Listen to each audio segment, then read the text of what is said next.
ప్రాప్తి. మురళీ తారీఖు డిసెంబర్ 13, 2024. సాకార బాప్దాద గారి మధుర మహావాక్యాల సారాన్ని విందాం. బాబా చెప్తున్నారు, మధురమైన పిల్లలారా, మీరు మీ లక్ష్యాన్ని, లక్ష్యదాత అయిన తండ్రిని స్మృతి చేసినట్లయితే దైవీ గుణాలు వచ్చేస్తాయి. ఎవరికైనా దుఃఖం ఇవ్వడం, గ్లాని చేయడం, ఇవన్నీ ఆసురీ లక్షణాలు. ప్రశ్న: తండ్రికి పిల్లలైన మీపై చాలా శ్రేష్టమైన ప్రేమ ఉంది, అందుకు గుర్తేది? జవాబు: తండ్రి నుండి ఏ మధురాతి మధురమైన శిక్షణలు లభిస్తున్నాయో ఆ శిక్షణలు ఇవ్వడమే వారి శ్రేష్టమైన ప్రేమకు గుర్తు.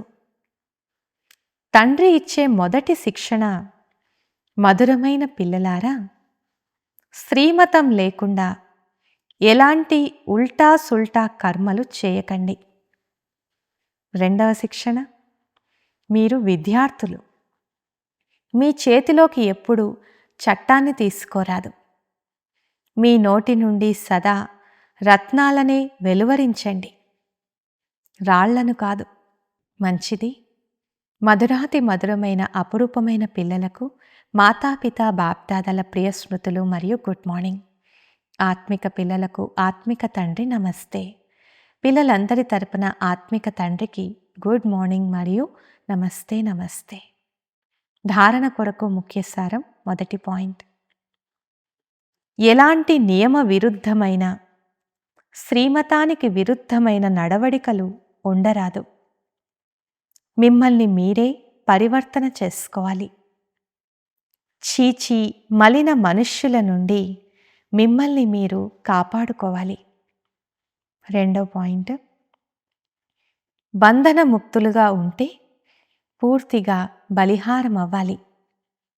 మీ మమకారాన్ని సమాప్తం చేసుకోవాలి. ఎప్పుడూ ఎవ్వరిని నిందించరాదు, పరచింతన చెయ్యరాదు. మలినమైన చెడు ఆలోచనల నుండి స్వయాన్ని ముక్తులుగా ఉంచుకోవాలి. వరదానము: సమర్థ స్థితి అనే స్విచ్ ఆన్ చేసి వ్యర్థమనే అంధకారాన్ని సమాప్తం చేసే అవ్యక్త ఫరిష్తా భవ. వివరణ: ఎలాగైతే స్థూల లైట్ యొక్క స్విచ్ ఆన్ చేయడం ద్వారా అంధకారం సమాప్తం అయిపోతుందో, అలా సమర్థ స్థితి అనేది స్విచ్ వంటిది. ఈ స్విచ్ను ఆన్ చేస్తే వ్యర్థమనే అంధకారం సమాప్తమైపోతుంది. ఒక్కొక్క వ్యర్థ సంకల్పాన్ని సమాప్తం చేసే శ్రమ నుండి విడుదలవుతారు. ఎప్పుడైతే స్థితి సమర్థంగా ఉంటుందో అప్పుడు మహాదానిగా, వరదానిగా అయిపోతారు. ఎందుకంటే దాత అంటేనే సమర్థులు అని అర్థం. సమర్థులైన వారే ఇవ్వగలరు. ఎక్కడ సమర్థత ఉందో అక్కడ వ్యర్థం సమాప్తం అయిపోతుంది. కనుక ఇదే అవ్యక్త ఫరిష్తాల శ్రేష్ఠ కార్యం.